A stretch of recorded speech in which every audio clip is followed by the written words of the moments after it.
Of NewsWatch, I'll bring you updates on the local effects of the coronavirus. And I'll update you on the international impact of the coronavirus. And I'll update you about Iowa State sports and the effect of the coronavirus in the sports world. No coronavirus in the air right now here in Iowa, but it is 44 degrees, calmer winds. I'll have more coming right up on what you can expect outside your door.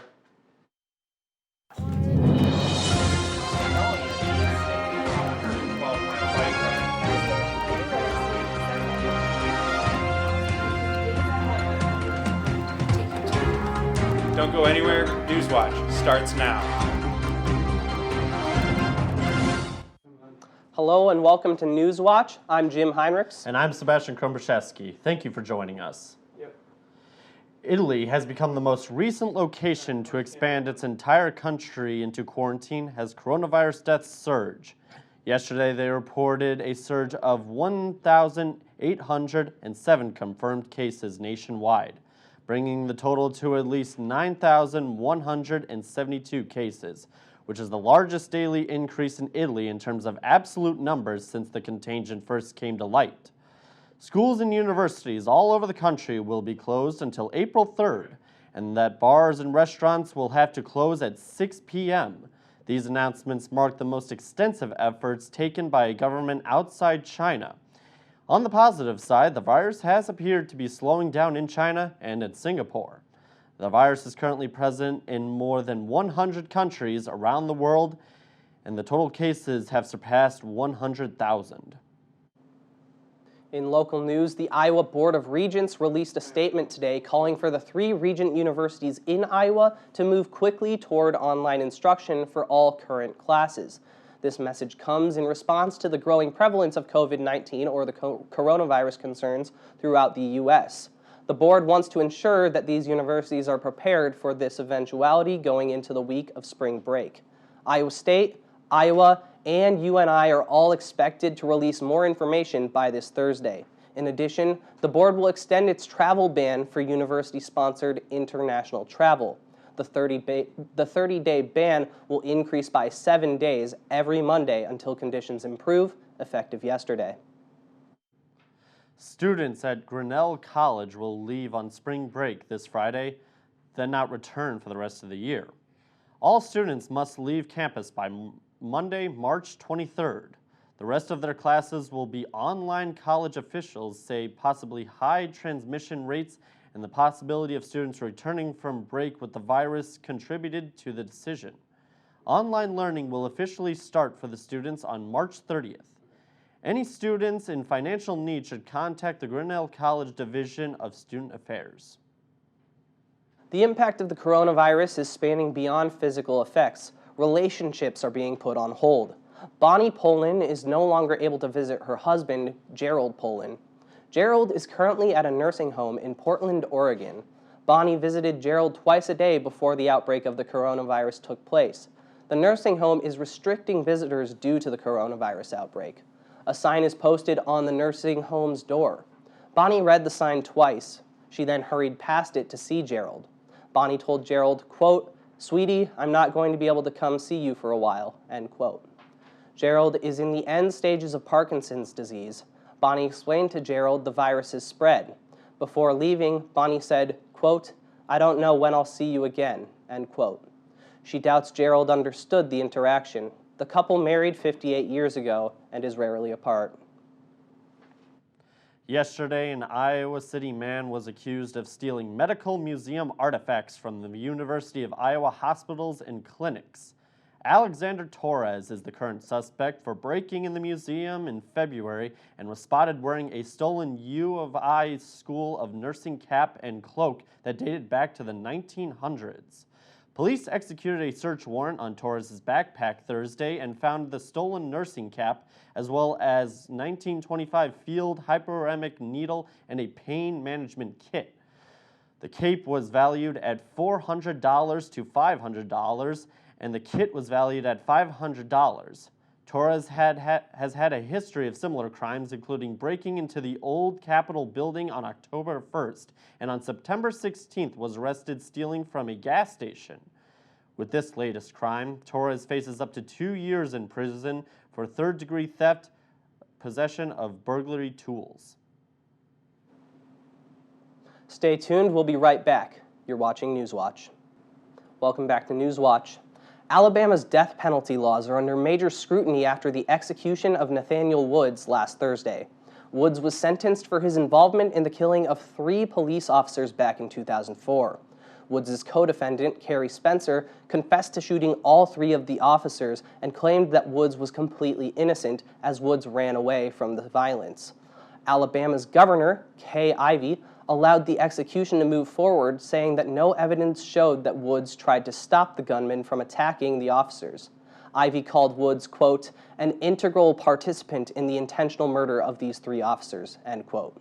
The Supreme Court temporarily postponed the execution, but quickly denied requests to halt the proceedings. Several activists have spoken out about the trial, addressing issues in racial injustice and the lawfulness of Alabama's court system in sentencing Woods to death without a unanimous verdict from the jury. GameStop may finally be turning around for the best in a recent executive hire. Reggie Fils-Aime, who is best known as the former CEO of Nintendo America, will now join the board of directors at GameStop on April 20th of this year. GameStop has seen a deep decline in the company's stock price in recent years, with a 25% decline from the year's previous quarter. They also have experienced a recent margin of layoffs, which has completely impacted the confidence within. With the newest generation of consoles released by Sony and Microsoft, GameStop hopes that these 2 factors will help provide a much-needed boost within the company. With their amount of experience Reggie has under his belt within the gaming industry, we may not have to say goodbye to the beloved video game retail shop. Newly proposed constitutional amendments in Russia could allow Vladimir Putin to seek re-election. A Russian lawmaker proposed that the country get rid of its 2-term limit for presidents or restart Putin's term count to keep him in office. Putin opposed ending term limits, but showed favor for turning back his term clock. Critics of the Russian president have denounced this move and called for protests. This legislation would allow Putin to stay in office until 2036. With only 2 remaining candidates in the Democratic primary, a clear winner may be pre-decided soon. Today's 6 states with a total of 352 delegates will vote in the Democratic presidential primary in what's being called Super Tuesday 2. Michigan, Washington, Missouri, Mississippi, Idaho, and North Dakota are the states in question for this week. Out of these 6 states, Michigan is said to be the deciding factor on who wins this week. Going in today, Joe Biden currently sits at 80 delegate lead over Bernie Sanders, and a win in Biden's favor may be considered a lead too big for Sanders to recover. Alternatively, a win in Sanders' favor could make the primary one of the closest in recent elections. However, many of the remaining states are said to be more in favor of Biden. The John Stoddard Cancer Center recently added a boutique. The Empower Boutique is doing its best to meet the needs of cancer patients. Headscarves, turbans, and hats are available for purchase. Salon services such as head shaving, beard trimming, and more are also available. You can drop off donations at the Not New shop at 705 East University Avenue. A list of accepted donations can be found on the Empower Boutique's website. Stay tuned. We'll be right back with Benji Wyberg with your update on the weather.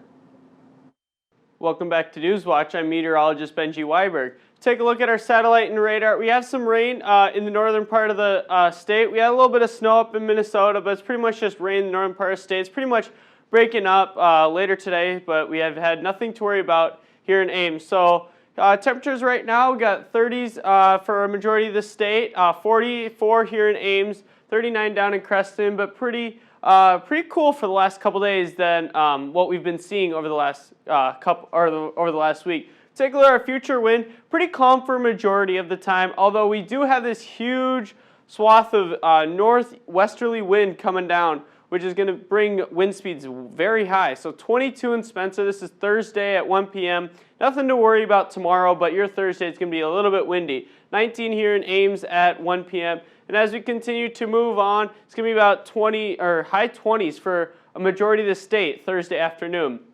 But as we continue on, We've had some rain. Here's that rain that is coming through, or that it came through a majority of the state earlier today. But if we continue on Thursday, we have had a little bit of rain, but our next big chance is on Saturday. So this is Saturday morning. We have a rain for the southern half of the state, and unfortunately, snow is returning. A majority of Nebraska is going to be covered in snow early Saturday morning, and that moves into Iowa. So pretty much most of the state in Iowa Saturday afternoon is looking like it's going to get a little bit of snow, which is unfortunate for a majority of the people around the state who's just ready to get spring on the way and just done with snow. I'm not even seeing any more outside my window. But pretty clear Sunday as we continue on.